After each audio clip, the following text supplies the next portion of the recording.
तो फ्रेंड्स, स्वागत है आपका हमारे चैनल ब्रिलियंस 53 में।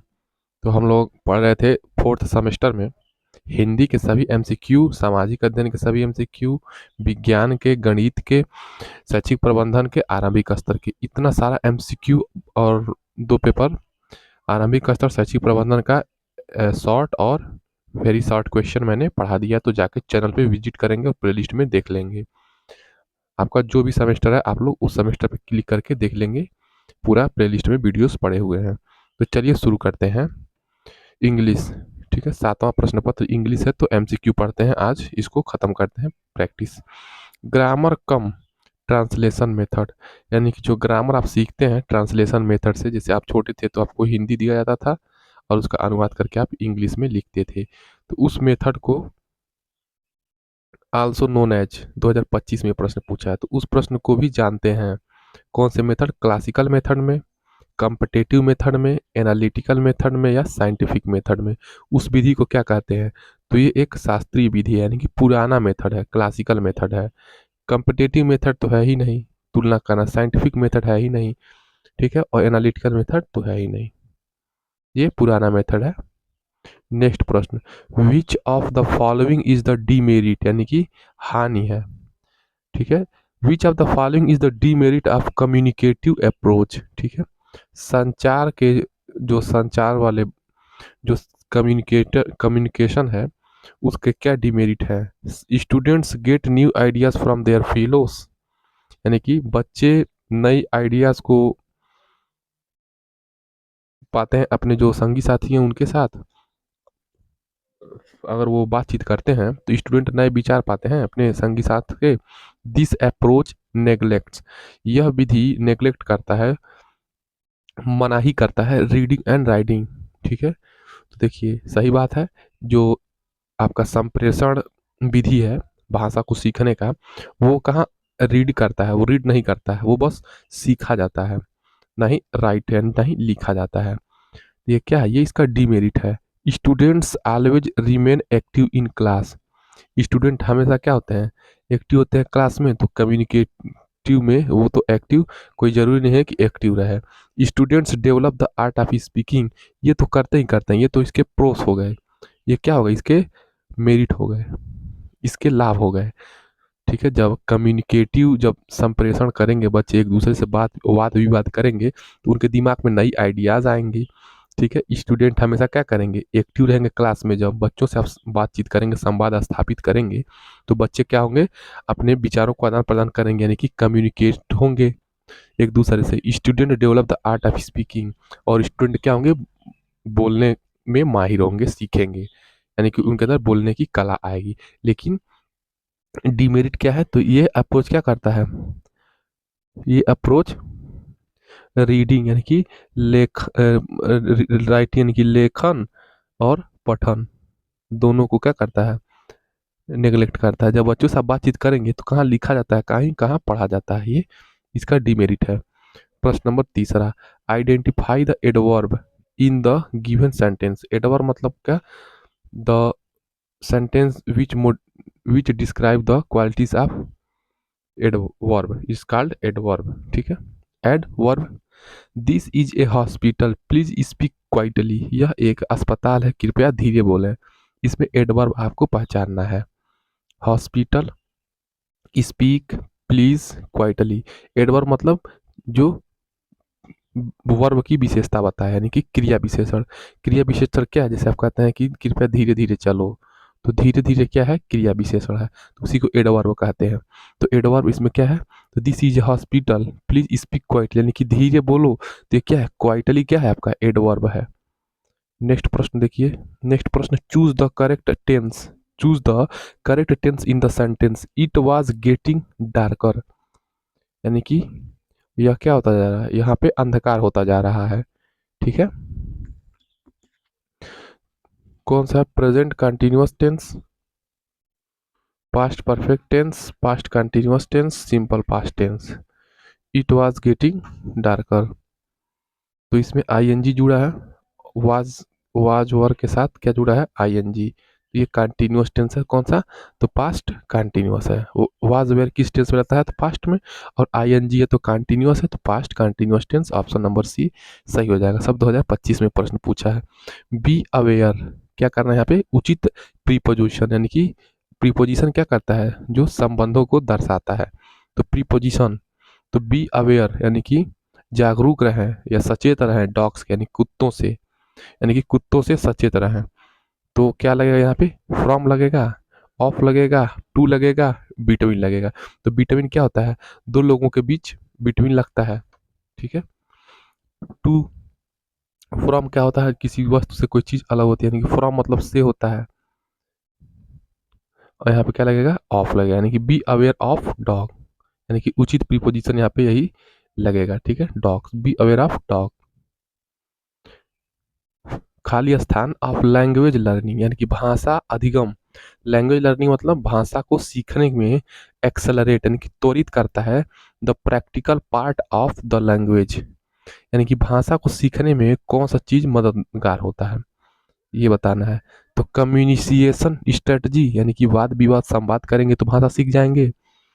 स्ट्रक्चरल स्ट्रेटजी क्या, पहले वर्ब, सब्जेक्ट हो गया, फिर वर्ब, फिर आईएनजी, फिर ऑब्जेक्ट्स, ठीक है। ये सब क्या स्ट्रक्चर को फॉलो करेंगे तो भाषा सीख जाएंगे। या क्रिएशन स्ट्रेटजी, या भाषा को बनाने में, या ट्रेडिशनल स्ट्रेटजी यानी कि जो पुरानी पद्धति है उससे आप भाषा सीख जाएंगे। किससे भाषा को सीखने में मदद मिलती है, तो स्ट्रक्चरल स्ट्रेटजी से, आपको स्ट्रक्चरल स्ट्रेटजी से भाषा सीखने में मदद मिलती है। यानी कि स्ट्रक्चर मतलब आपको तौर तरीके नियम कानून आएंगे तभी आप भाषा सीख पाएंगे। नेक्स्ट प्रश्न देखिए, the method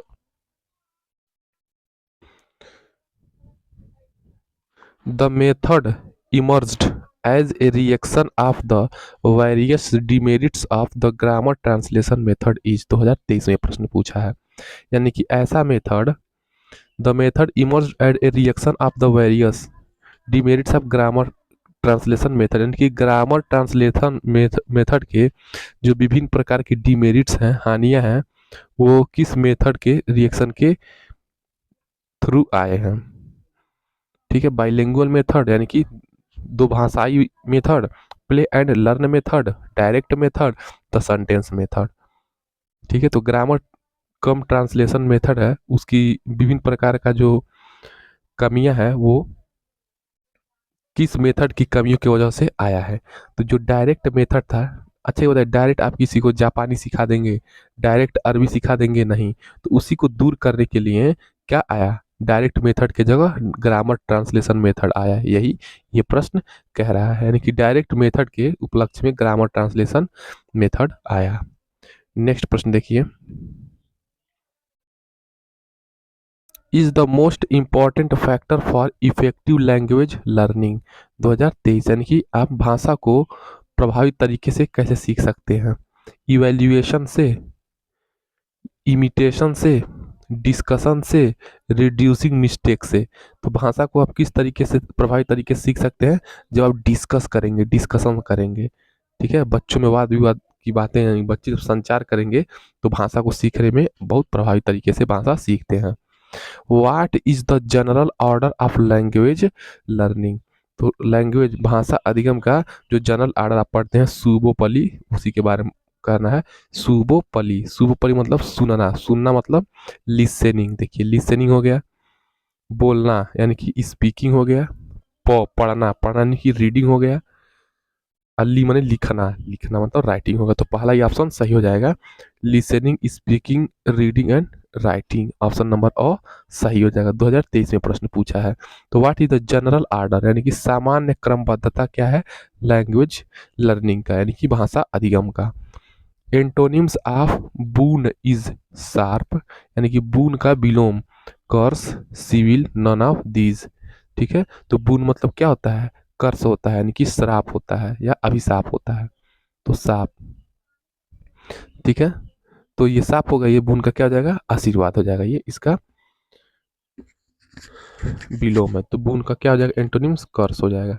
motivation is a process, यानी कि अभी प्रेरणा किसका प्रक्रिया है, तो motivation is a process of arousing one's interest, यानी कि एक दूसरे किसी एक व्यक्ति का क्या करना, इंटरेस्ट को जागृत करना, किस चीज़ में इंटरेस्ट है, किस चीज़ में, यानी कि किसी के अंदर का जो इनर चीज़ें हैं उसको अराउज करना, यानी कि उभारना। Motivation is a process of maintaining one's interest, या किसी एक व्यक्ति के इंटरेस्ट को मेंटेन करना। कंट्रोलिंग वंस इंटरेस्ट, क्या किसी के भावनाओं को कंट्रोल करना। ऑल ऑफ द एबव, ये क्या, तो मोटिवेशन क्या है, ये ऑल ऑफ द एबव है। यानी कि प्रेरणा क्या है, किसी व्यक्ति के इंटरेस्ट यानी कि रुचियों को क्या करना, उजागर करना, मेंटेन करना, और उनके रुचियों को क्या करना, मैनेज करना, प्रबंध करना। इंटरेस्ट यानी कि वो उनके क्या इंटरेस्ट है उसको कंट्रोल करना। ये सब क्या है, motivation is a process of arousing one's interest, maintaining, controlling, ये all of the above. Bilingual यानी कि द्विभाषाई मेथड, यानी कि जिस जिस मेथड में दो भाषा का प्रयोग करते हैं, तो बाइलिंगुअल मेथड इज लेस खाली स्थान देन डायरेक्ट मेथड। तो बाइलिंगुअल मेथड क्या है, डायरेक्ट है, is less direct than direct method, या कॉस्टली है, या प्रैक्टिकल, या होपफुल है, तो बताएंगे। तो बाइलिंगुअल मेथड क्या है, यानी कि दो भाषाई मेथड क्या है, वो डायरेक्ट मेथड से क्या है, कम कॉस्टली है। कम कॉस्टली का मतलब क्या हो जाएगा, तो जो बाइलिंगुअल मेथड है, देखिए देखिए जो बाइलिंगुअल मेथड है वो उसको आसानी से सीखा जा सकता है, किसी भी, जैसे आपको हिंदी आती है तो आप हिंदी लिख करके अंग्रेजी भाषा को सिखा सकते हैं, लेकिन डायरेक्ट मेथड में आप लोग नहीं सीख सकते, क्योंकि इसमें क्या होता है, डायरेक्ट मेथड में जो बोलता है उसको, उससे आप लोग सीखेंगे, यानी कि ये थोड़ा सा आपको इंग्लिश स्पीकिंग कोर्स वगैरह लेना पड़ेगा, वही तो कॉस्टली पड़ता है। द कैट फेल डाउन, यानी कि बिल्ली नीचे गिर गई, द वेल, ठीक है। इन, फ्रॉम, इनटू, ऑफ, क्या प्रीपोजिशन लगाएंगे, यानी कि जो बिल्ली थी वो गिर गई, कहाँ गिर गई, कुएं में, तो बताइए, तो बिल्ली कुएं में गिर गई, तो इसका क्या आप प्रीपोजिशन लगाएंगे। प्रश्न नंबर 13, तो the cat fell down into, क्या लगाएंगे, इनटू, यानी कि बिल्ली किस में गिरी है, कुएं में ना। जब कुएं में गिरी है, जब किस चीज के अंदर की बात हो रही है, तो वहां पे इनटू लगाएंगे, ठीक है। नेक्स्ट प्रश्न, नाइदर, न तो, नाइदर मतलब न तो, यू खाली स्थान, योर ब्रदर केम, न तो तुम आए और न ही तुम्हारा भाई आया, इसमें क्या भरेंगे, तो बट, आर, विथ, नॉर, न तो तुम आए और न ही तुम्हारा भाई आया, क्या लगाएंगे। चौथावे में क्या लगेगा, neither you nor your brother, न तुम आए, नाइदर में न तो तुम आए और न तो तुम्हारा भाई, नाइदर, नाइदर के साथ नॉर लगता है, तो neither you nor your brother came. He is afraid, वह क्या कर रहा है, वह डरा हुआ है, वह किससे वह डरा है, मैड डॉग यानी कि पागल कुत्तों से डरा है। विथ, बाई, वो पागल, विथ मतलब के साथ हो, यानी कि वो पागल कुत्तों के साथ डरा है, क्या ये अप्रोप्रिएट है, क्या ये सटीक खा रहा है, नहीं खा रहा है। बाई, क्या क्या वो पागल कुत्तों के द्वारा डरा हुआ है, या क्या वो पागल कुत्तों का डरा हुआ है, या फ्रॉम मतलब से, यानी कि क्या वो पागल कुत्तों से, तो हाँ यही हो जाएगा ऑप्शन नंबर डी। तो 15 का क्या हो जाएगा, देखिए यहाँ पे से आपको लगेगा, लेकिन यहाँ पे ऑफ होगा, he is afraid, afraid, afraid के साथ क्या लगता है, ऑफ लगता है, ये इसका रूल है। तो he is afraid of mad dogs, ठीक है, वह पागल कुत्तों से डरा। हु डेवलप्ड, किसने आविष्कार किया, द डायरेक्ट मेथड, ठीक है, डायरेक्ट मेथड को, यानी कि प्रत्यक्ष विधि को किसने डेवलप किया, मैक्सिमिलियन बर्टिल्स, सीजे डॉटसन, कृपा के गौतम, नन ऑफ दीज। तो डायरेक्ट मेथड को किसने बनाया था, तो डायरेक्ट मेथड को बनाया था मैक्सिमिलियन बर्लिट्ज, याद रखेंगे, थोड़ा सा नाम कठिन लगेगा आपको। तो who develop the direct method, तो डायरेक्ट मेथड मैक्सिमिलियन बर्लिट्स, बर्लिट्स, मैक्सिमिलियन बर्लिट्स, ये याद रखेंगे। नेक्स्ट प्रश्न, secondary skill, secondary language skills, यानी कि द्वितीयक, द्वितीयक भाषाई कौशल क्या है, तो द्वितीयक भाषाई कौशल क्या है, स्पीकिंग एंड राइटिंग, यानी कि बोलना और लिखना, लिसनिंग एंड स्पीकिंग, यानी कि सुनना और बोलना, लिखना और पढ़ना, स्पीकिंग मतलब बोलना और लिखना, यानी कि द्वितीयक भाषाई कौशल क्या है, बताएंगे। देखिए हमने बताया आपको सुबोपली, सुबोपली तो हिंदी में हो गया, तो सुनना का क्या हो जाएगा लिसनिंग, बोलना का क्या हो जाएगा स्पीकिंग, पढ़ना क्या हो जाएगा रीडिंग, और लिखना क्या हो जाएगा राइटिंग। यानी कि इंग्लिश में इसको LSRW, ये क्या है इसका एक क्रमबद्ध तरीका। पहले क्या होगा लिसनिंग आएगा, दूसरे पे स्पीकिंग आएगा, तीसरे पे राइटिंग आएगा, और चौथे पे सॉरी रीडिंग आएगा, और चौथे पे राइटिंग आएगा। तो द्वितीयक भाषाई कौशल क्या है, तो 17 का उत्तर क्या आ जाएगा, जो देखिए द्वितीयक, तो लिसनिंग और स्पीकिंग तो क्या है प्राइमरी है, ठीक है, प्राइमरी लैंग्वेज स्किल है। यानी कि लिस यानी कि सुनेंगे और बोलेंगे, तो भाषा का कोई भी भाषा को आप सुन सकते हैं और बोलेंगे, तो ये प्राथमिक हो गया। और द्वितीयक स्किल क्या है, यानी कि आपके अंदर कौन सी द्वितीयक स्किल होगी जो आपको सुनने और बोलने के अलावा भी आता है। तो क्या आता है पढ़ना आए और लिखना है। जब आप किसी भाषा को पढ़ लेते हैं और लिख लेते हैं तो आपका क्या है ये सेकेंडरी लैंग्वेज स्किल हो जाएगा। तो क्या हो जाएगा R और W यानी कि रीडिंग और राइटिंग, तो क्या हो जाएगा C reading and writing, option number C सही हो जाएगा। नेक्स्ट प्रश्न देखिए, C इज एलिजिबल, वह योग्य है, the post of a teacher, वह एक शिक्षक के पद के लिए क्या है योग्य है, टू, फ्रॉम, फॉर, विथ। तो सी इज एलिजिबल बताएंगे, तो सी इज एलिजिबल किसके लिए, तो टीचर के लिए। तो सी इज एलिजिबल फॉर यानी कि वह योग्य है किसके लिए, तो for, C is eligible for the post of a teacher, इसमें क्या लगाएंगे फॉर लगाएंगे, तो C is eligible for the post of a teacher लगा लेंगे। 2022 में देखिए 19% पूछा है 2021 में। How many syllables, how many syllables, ठीक है, how many syllables are there in the word population, तो पॉपुलेशन में कितने syllables है उन्हें इसका उत्तर बताएंगे, तो कितने हैं, तो 4 हैं, ऑप्शन नंबर बी से हो जाएगा, तो 4 syllable है पॉपुलेशन में। नेक्स्ट प्रश्न, fill in the blanks, if I were a rich man, अगर मैं धनी आदमी होता, आई खाली स्थान you would help, if I were a rich man I would help you, या आई हेल्प यू, या I would have helped I, none of this क्या होगा, तो क्या हो जाएगा if I were a rich, ठीक है, तो वेयर देखिए ये क्या है ये पास्ट टेंस में, तो पास्ट तो वेयर के साथ क्या लगेगा वुड लगेगा, तो would would have, I would have helped, ठीक है, if I were rich, if I were a rich man I would have helped. Next प्रश्न, प्रश्न नंबर 21, स्ट्रक्चरल यानी कि संरचनात्मक अप्रोच रिलेट्स टू, तो जो भी संरचनात्मक तरीके से आप सीखते हैं LSRW भाषाई कौशल को, वो क्या है वर्ड पैटर्न है, सेंटेंस पैटर्न है, both A and B, letter pattern है।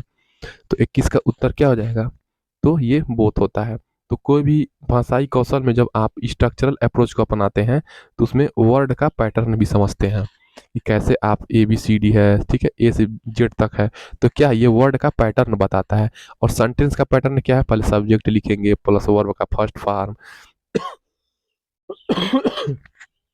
फिर उसके बाद ऑब्जेक्ट, ठीक है, ये सब क्या है सेंटेंस पैटर्न भी होता है। कोई भी भाषा को सीखने का जो संरचनात्मक तरीका होता है वही पूछ रहा है कि स्ट्रक्चरल अप्रोच होता है, तो बोथ ए एंड बी हो जाएगा। नेक्स्ट प्रश्न देखिए 22, he has a great affection, उसको बहुत ज़्यादा लगाव है मेरे से, he has a great affection मतलब लगाव, मी माने मुझसे, उसको मुझसे बहुत ज़्यादा लगाव है, इसमें क्या खाली स्थान की जगह पे आएगा, तो टू की फॉर्म, की फॉर, की विथ, बताइए क्या आपको उचित इसमें लगता है। तो he has a great affection for me, उसको मेरे लिए क्या है फॉर मतलब मेरे से, तो he has a great affection for me, उसे क्या है मेरे लिए उसे क्या है बहुत ज्यादा लगाव है, ग्रेट अफेक्शन है। प्रश्न नंबर 23 है, विच प्राइमरी स्किल्स, कौन प्राथमिक कौशल आर टू बी डेवलप्ड, कौन सा प्राथमिक कौशल विकसित किया जाता है थ्रो ग्रामर ट्रांसलेशन मेथड 2020 में। यानी कि आपको जैसे हमारे टेंस पढ़ाया जाता है तो पहले कौन सा आपको ग्रामर ट्रांसलेशन मेथड में आपको कौन सा प्राथमिक स्किल सिखाया जाता है? लिसनिंग और स्पीकिंग, यानी कि सुने और बोलें, लिखें और पढ़ें। लिसनिंग एंड राइटिंग, यानी कि लिखेंगे और सुनेंगे। स्पीकिंग एंड रीडिंग, यानी कि बोलने और लिखने के लिए। तो which primary skills are to be developed, यानी कि कौन सी प्राइमरी स्किल डेवलप किया जाता है ग्रामर ट्रांसलेशन मेथड में? तो बच्चा क्या करे? अंग्रेजी को रीड कर सके, पढ़ सके और लिख सके। तो रीडिंग एंड राइटिंग। तो कौन सा प्राइमरी स्किल? तो रीडिंग एंड राइटिंग। तो आपको ग्रामर ट्रांसलेशन मेथड में क्या सिखाया जाता है? Reading and writing. Reading and writing मतलब क्या है? ये आपका सेकेंडरी स्किल के अंतर्गत भी आता है। नेक्स्ट प्रश्न 24, डायरेक्ट मेथड यानी कि प्रत्यक्ष विधि। प्रत्यक्ष विधि इज आल्सो नोन एज, तो direct method is also known as किससे? Substitutional method, grammar translation method, natural method या डॉक्टर बेस्ट न्यू मेथड। तो जब पहले के लोग भाषा सीखते थे या आप कहीं विदेश जाते हैं तो भाषा क्या करते हैं? डायरेक्ट मेथड से सीख लेते हैं। वहाँ के वातावरण में रह के वहाँ के लोगों को हाव भाव से और उनके बोलने के तौर तरीकों से आप भाषा सीख जाते हैं। तो वही डायरेक्ट मेथड होता है। वो क्या? एक नेचुरल मेथड है। अगर आप अमेरिका में पैदा होते तो अपने आप इंग्लिश अपने आप नेचुरली सीख लेते, वो डायरेक्ट मेथड में आ जाएगा। जापान में पैदा होता है जो बालक, वो जापानी सीख लेता है। ठीक है। जो उत्तर भारत में प्रदेश होता पैदा होता है, वो उसको हिंदी और भी उसकी जो मदर टंग है उसको आ जाती है। तो सब ये नेचुरल मेथड होता है, डायरेक्ट मेथड होता है। उसी को नेचुरल मेथड या डायरेक्ट मेथड कहते हैं। बी अवेयर, बी वेयर खाली स्थान dogs form two of none of above. तो be aware of dog, option number C सही हो जाएगा। बी अवेयर, यहाँ पे क्या भरा खाली स्थान? बी अवेयर ऑफ डॉग, यानी कि कुत्तों से सावधान। तो कुत्तों से सावधान क्या हो जाएगा? B aware of dog. ये उचित प्रीपोजिशन उसके जगह पे वही भरा जाएगा। इट इज इम्पॉर्टेंट, यह महत्वपूर्ण है कि फॉर टीचिंग इंग्लिश, इंग्लिश को पढ़ाने के लिए एज ए फॉरेन, यानी कि उसको विदेशी भाषा, यानी कि इंग्लिश को पढ़ाने के लिए क्या फॉरेन फॉरेन या सेकेंड लैंग्वेज, यानी कि इंग्लिश को सेकेंडरी यानी कि द्वितीयक भाषा के रूप में पढ़ाने के लिए क्या जरूरी है? बताएंगे। लिसनिंग कम्प्रीहेंशन, यानी कि बस आप सुनने के अंदर बोधगम्य हो। To maintain an interactive and communicative approach, यानी कि इंटरेक्टिव यानी कि इंटरेक्ट करना एक दूसरे से, और कम्युनिकेट करना यानी कि एक दूसरे से बातचीत करना। ये क्या होना चाहिए? द्वितीयक भाषा इंग्लिश आप कैसे सीखेंगे? तो जब आप इंटरेक्ट करेंगे और वाद विवाद करेंगे कोई इंग्लिश बोलने वाले लोगों से। इसीलिए कहते हैं ना, जिसको जो भी भाषा सीखना है, अगर आपको इंग्लिश या कोई भी भाषा सीखना है तो उस परिवेश में रहिए और जो इंग्लिश बोलता है उसके साथ रहिए तो आप सीख जाएंगे। तो इंटरेक्ट करेंगे और कम्युनिकेट करेंगे। तो ये क्या हो जाएगा? ऑप्शन नंबर बी सही हो जाएगा। बस सुनने से थोड़ी आप इंग्लिश सीख जाएंगे। सेकेंड लैंग्वेज मतलब इस फॉरेन लैंग्वेज का मतलब ये मत समझिए कि विदेशी लैंग्वेज। तो इंग्लिश में इसका ये भावात्मक रूप है। सेकेंड का मतलब क्या कहते हैं? सेकेंड लैंग्वेज मतलब फॉरेन लैंग्वेज हो जाएगा। वोकाबुलरी यानी कि बस आप शब्दकोश याद कर लीजिए और ग्रामर तो आपको इंग्लिश आ जाएगी, तो नहीं आएगी। नॉन ऑफ दीज ये भी नहीं होगा। नेक्स्ट प्रश्न, प्रश्न नंबर 27 है, linguistic is study of animal language, human language, bird language, none of these. तो भाषावादी इज स्टडी, यानी कि भाषा आप, ये क्या है? ये अनेक शब्दों के लिए एक शब्द, यानी कि लिंग्विस्टिक वन वर्ड सब्स्टिट्यूशन है ये। तो लिंग्विस्टिक किसको कहेंगे बताइए? 27 का उत्तर। तो लिंग्विस्टिक क्या है? ये लिंग्विस्टिक मतलब जो ह्यूमन लैंग्वेज को आप क्या कहते हैं? लिंग्विस्टिक कहते हैं, यानी कि सुनने योग्य भाषा। ह्यूमन लैंग्वेज को लिंग्विस्टिक कहते हैं। Which is a receptive skill, यानी कि आप ग्रहण कर सकते हैं।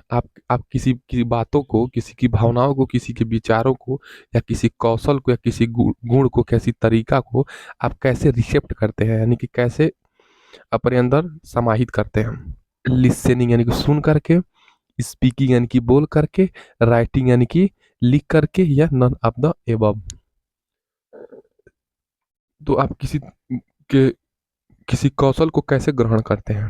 तो किसी कौशल को, रिसेप्टिव स्किल, देखिए किसी कौशल को नहीं, यहाँ पे इंग्लिश यानी कि इंग्लिश सब्जेक्ट पढ़ रहे हैं तो इंग्लिश लर्निंग के, तो इंग्लिश लर्निंग को आप कैसे आप अपने अंदर ग्रहण करते हैं, तो सुनते हैं तभी ना, जब आप जितना ही सुनेंगे उतना ही क्या होगा, रिसेप्ट करेंगे, उतना ही ग्रहण करेंगे, ये लिसनिंग हो जाएगा। देखिए यहाँ पे ये एक ट्रिक आपको बता देते हैं, LSRW, listening, speaking, reading, writing. तो रीडिंग राइटिंग क्या है, सेकेंडरी अप्रोच है, ठीक है, और ये प्राइमरी स्किल में भी आता है।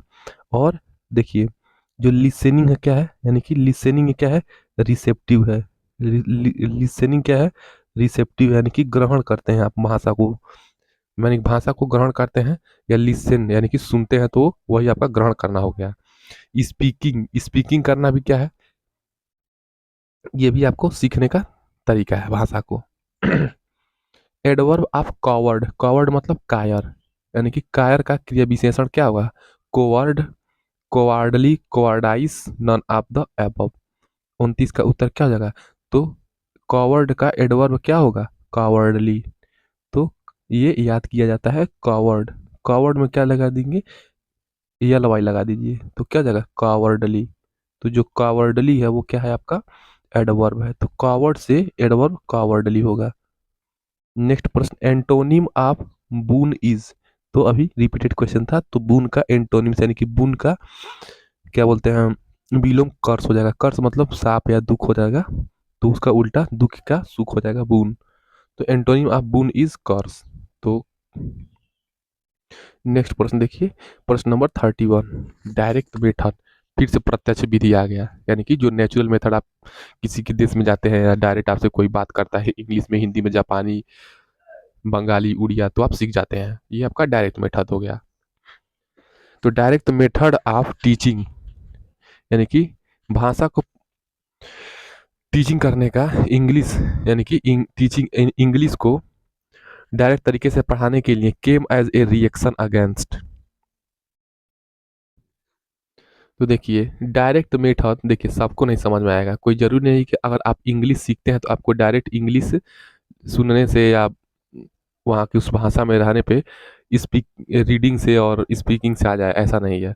तो डायरेक्ट मेथड किसके विरोध में आया था, ट्रांसलेशन कम ग्रामर मेथड के, सब्स्टिट्यूशन टेबल मेथड के, बाइलिंगुअल मेथड के, स्ट्रक्चरल कम सिचुएशनल अप्रोच मेथड के।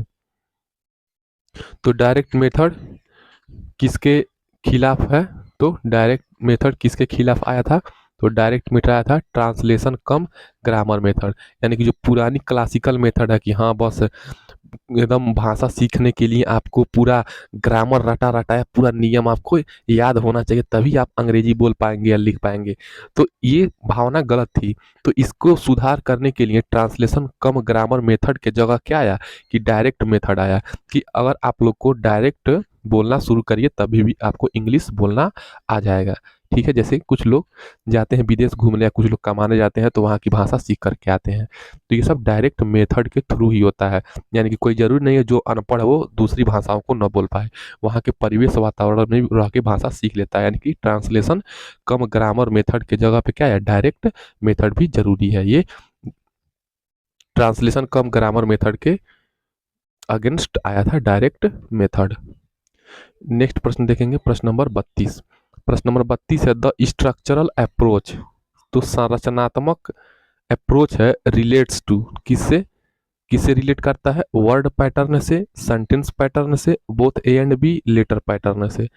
तो द स्ट्रक्चरल अप्रोच, तो किसी भी भाषा को सीखने का या इंग्लिश सीखने का जो संरचनात्मक अप्रोच है वो किससे रिलेट करता है, तो वर्ड के पैटर्न से, सब्जेक्ट लिखेंगे, वर्ब लिखेंगे, ऑब्जेक्ट लिखेंगे, ठीक है, ये वर्ड के पैटर्न से, वर्ड के पैटर्न, ठीक, और सेंटेंस के पैटर्न में ये भी, तो क्या जाएगा both A and B. Next प्रश्न, प्रश्न नंबर 33,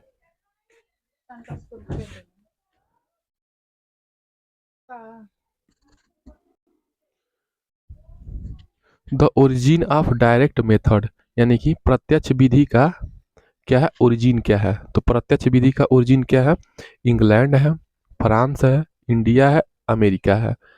तो प्रत्यक्ष विधि का उत्पत्ति कहाँ से हुआ था, 33, 33 का उत्तर बताएंगे। तो प्रत्यक्ष विधि का उत्पत्ति कहाँ से हुआ था?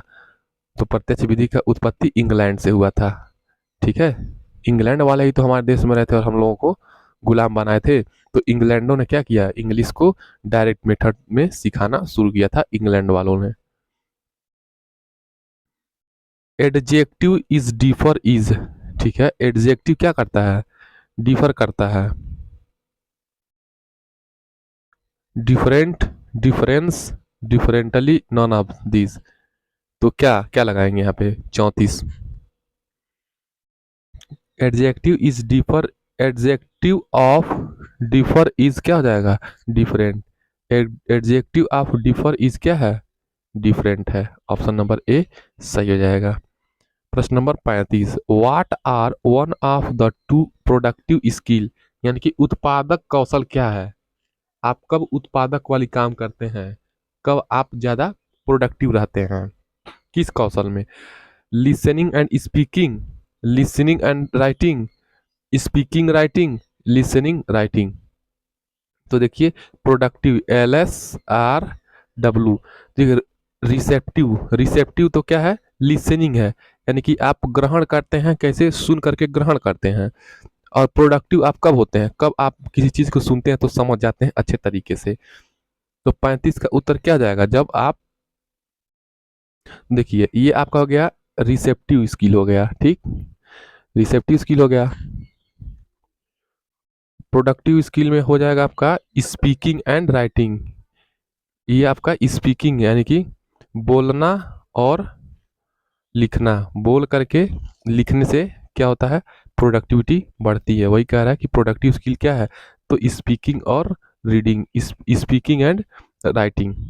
ठीक है, स्पीकिंग और राइटिंग क्या हो जाएगा, आपका प्रोडक्टिव स्किल हो जाएगा। तो प्रोडक्टिव स्किल क्या है, स्पीक, स्पीक यानी कि बोलेंगे और लिखेंगे तो क्या होगा, उत्पादकता बढ़ेगी। स्पीकिंग एंड राइटिंग ये आपका प्रोडक्टिव स्किल हो जाएगा। 35 का उत्तर क्या हो जाएगा, स्पीकिंग एंड राइटिंग। प्रश्न number 36, the substitution table method was adopted bye. जो सब्स्टिट्यूशन यानी कि प्रतिस्थापन तालिका विधि, इसको कहेंगे प्रतिस्थापन तालिका विधि, किसके द्वारा एडॉप्ट किया गया था? Doctor West, HE Palmer, professor CJ Dodson या O जेसपर्सन।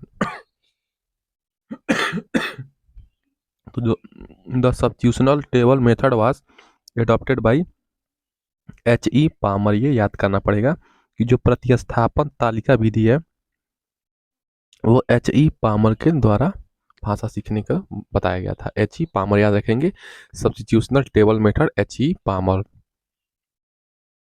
Language learning start from, language learning कैसे स्टार्ट होता है, तो बताएंगे रीडिंग से, स्पीकिंग से, लिसनिंग से या राइटिंग से।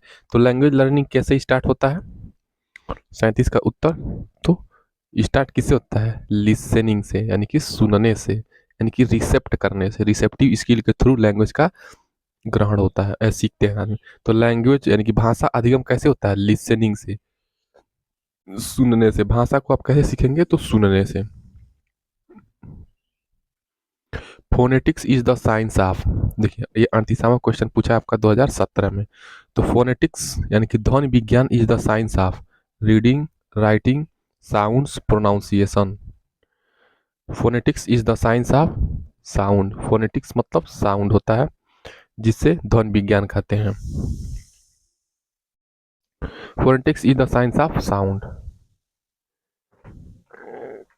Adjective of success is successful, succeed, successfully या सक्सीडिंग। तो सफलता का विशेषण क्या होगा, 39। तो सफलता का विशेषण, तो सक्सेस का विशेषण क्या हो जाएगा, सक्सेसफुल हो जाए। Adjective of success is successful. Complete the following sentence, knowledge is dangerous thing, little, a little, the little, less. Complete the following sentence, knowledge is dangerous thing, 40 का उत्तर क्या जाएगा, डेंजरस थिंग। तो ए लिटिल नॉलेज यानी कि थोड़ा ज्ञान थोथा चना बाजे घाना, तो वही, तो a little knowledge is dangerous thing, option number B सही हो जाएगा। चलिए नेक्स्ट प्रश्न हम लोग नेक्स्ट वीडियो से पढ़ेंगे, वीडियो लंबा हो जाएगा क्योंकि एक्सप्लेनेशन करना पड़ रहा है। मिलते हैं नेक्स्ट वीडियो में, जय हिंद।